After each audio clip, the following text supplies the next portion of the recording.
ಕರ್ನಾಟಕದ ಯಾದಗಿರಿ ಜಿಲ್ಲೆಯ ಶಹಾಪುರ ತಾಲೂಕಿನಲ್ಲಿ ನೆಲೆಸಿರುವ ಇಬ್ರಾಹಿಂಪುರ ಒಂದು ಚಿಕ್ಕ ಹಳ್ಳಿ. ಇಂದು ಇಲ್ಲಿ ಸಾವಿರಾರು ಜನರು ಶಾಂತಿ ಮತ್ತು ಸಹೋದರತ್ವದಿಂದ ಜೀವನ ಸಾಗಿಸುತ್ತಿದ್ದಾರೆ. ಆದರೆ ಈ ಹಳ್ಳಿಯ ಮಣ್ಣಿನಲ್ಲಿ ಶತಮಾನಗಳ ಇತಿಹಾಸ ಅಡಗಿದೆ. ಒಮ್ಮೆ ಈ ಪ್ರದೇಶವು ಸಾತವಾಹನರು, ಚಾಲುಕ್ಯರು, ಬಹಮನಿ ಸುಲ್ತಾನರು, ಆದಿಲ್ ಶಾಹಿ ಸಾಮ್ರಾಜ್ಯ ಹಾಗೂ ನಂತರ ಹೈದರಾಬಾದ್ ನಿಜಾಮರ ಆಳ್ವಿಕೆಯಲ್ಲಿ ಇತ್ತು. ಕಾಲ ಬದಲಾಗುತ್ತಾ ಕೊನೆಗೆ ಈ ಪುಣ್ಯಭೂಮಿ ಕರ್ನಾಟಕದ ಭಾಗವಾಯಿತು. ಕೃಷ್ಣಾ ಮತ್ತು ಭೀಮಾ ನದಿಗಳ ಆಶೀರ್ವಾದದಿಂದ ಇಲ್ಲಿನ ಕಪ್ಪು ಮಣ್ಣು ಅತ್ಯಂತ ಫಲವತ್ತಾಗಿದೆ. ಕೃಷಿಯೇ ಇಲ್ಲಿ ಜನರ ಮುಖ್ಯ ಜೀವನೋಪಾಯ. ಪರಿಶ್ರಮ, ಸರಳತೆ ಮತ್ತು ಸಂಪ್ರದಾಯಗಳಿಂದ ಕೂಡಿದ ಈ ಹಳ್ಳಿ ತನ್ನೊಳಗೆ ಒಂದು ಪವಿತ್ರ ರಹಸ್ಯವನ್ನು ಉಳಿಸಿಕೊಂಡಿದೆ. ಇಬ್ರಾಹಿಂಪುರ ಹಳ್ಳಿಯ ಒಳಭಾಗದಲ್ಲಿ ಭಕ್ತರ ಅಪಾರ ನಂಬಿಕೆಗೆ ಪಾತ್ರವಾದ ಪವಿತ್ರ ತಾಣವಿದೆ. ಅದೇ ಅಬ್ದುಲ್ ಬಾಷಾ ಕೆರೆ.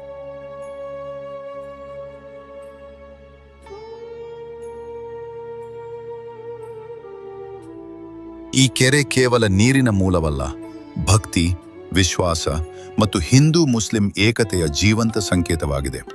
ಹಿರಿಯರು ಹೇಳುವ ಪ್ರಕಾರ ಅಬ್ದುಲ್ ಬಾಷಾ ಒಬ್ಬ ದಯಾಳು, ಪವಿತ್ರಾತ್ಮ ಮತ್ತು ಜನಸೇವಕನಾಗಿದ್ದನು. ಜನರ ಒಳಿತಿಗಾಗಿ ಬದುಕಿದ ಮಹಾನ್ ವ್ಯಕ್ತಿಯ ಸ್ಮರಣಾರ್ಥ ಈ ಕೆರೆಗೆ ಅವರ ಹೆಸರು ಇಡಲಾಯಿತು. ಕಾಲಕ್ರಮೇಣ ಈ ಸ್ಥಳವು ಭಕ್ತರ ಆರಾಧನಾ ಕೇಂದ್ರವಾಯಿತು.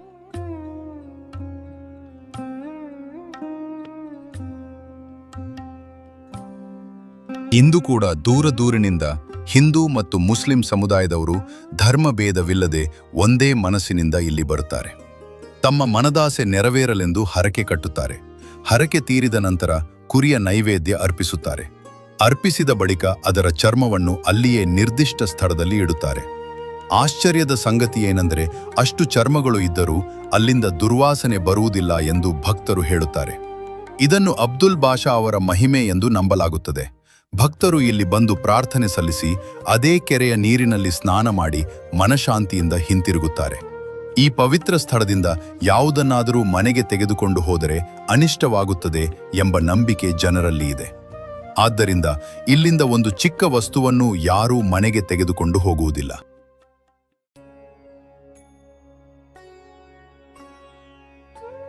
ಪ್ರತಿ ಸೋಮವಾರ ಮತ್ತು ಗುರುವಾರ ಇಲ್ಲಿ ಜಾತ್ರೆಯಂತೆಯೇ ವಾತಾವರಣ ಇರುತ್ತದೆ. ಸಾವಿರಾರು ಭಕ್ತರು ಸೇರಿ ಪ್ರಾರ್ಥನೆ ಮಾಡುತ್ತಾರೆ. ಜನರ ಮಾತಿನ ಪ್ರಕಾರ ಅಬ್ದುಲ್ ಬಾಷಾ ಅವರ ಬಳಿ ಬೇಡಿದ ಮನೋಭಿಲಾಷೆಗಳು ಬೇಗನೆ ನೆರವೇರುತ್ತವೆ.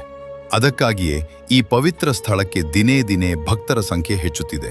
ಕೆಲವು ಹಿಂದೂ ಕುಟುಂಬಗಳು ತಮ್ಮ ಮಕ್ಕಳಿಗೆ ಭಕ್ತಿಯಿಂದ ಅಬುಲ್ ಎಂಬ ಹೆಸರನ್ನೂ ಇಟ್ಟಿದ್ದಾರೆ.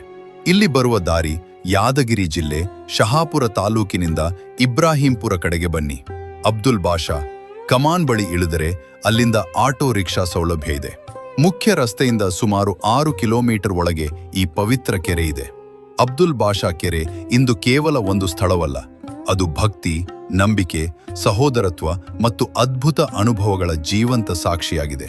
ವಿಡಿಯೋ ನೋಡಿ, ಈ ಪವಿತ್ರ ಸ್ಥಳದ ಇತಿಹಾಸ ತಿಳಿದುಕೊಳ್ಳಿ, ಮಿತ್ರರೊಂದಿಗೆ ಹಂಚಿಕೊಳ್ಳಿ, ಅವರಿಗೂ ಈ ಮಹಿಮೆಯ ಅರಿವು ಮೂಡಲಿ.